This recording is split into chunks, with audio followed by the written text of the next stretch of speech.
नाज़रीन असां ख़बर शेयर कंदा हलूं। जुंगशाही मां रिपोर्ट कर रहियो आहे हुज़ूर अहमद अब्रोही।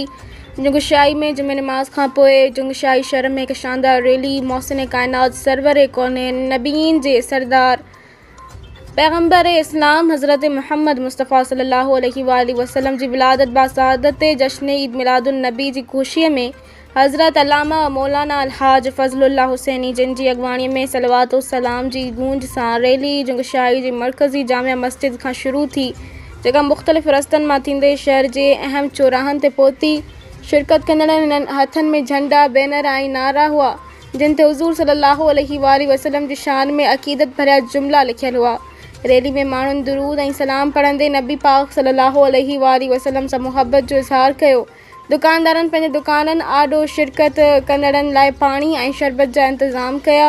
आवाम वॾे जज़्बे ऐं एहतराम सां रैली में शामिल थी अॻवाणनि ख़िताब कंदे चयो त ईद मिलादुन नबी सल्लल्लाहु अलैहि वसल्लम जी राति असां मुसलमाननि लाइ ख़ासि अहमियत रखे थी, छो त हीअ राति सरकारे दो आलम हज़रत मोहम्मद मुस्तफ़ा सल्लल्लाहु अलैहि वसल्लम जी विलादत बासआदत सां मनसूब आहे। अचो त मीलाद जी ख़ुशीअ में चिराग रोशन करे पंहिंजी दिलनि खे रोशन करियूं। नफ़रत बदिरां मुहबत, कावड़ ऐं रंजिश बदिरां सब्र ऐं माफ़ी ऐं समाज में ख़ैर ऐं इंसानियत जे पैगाम खे वधायूं।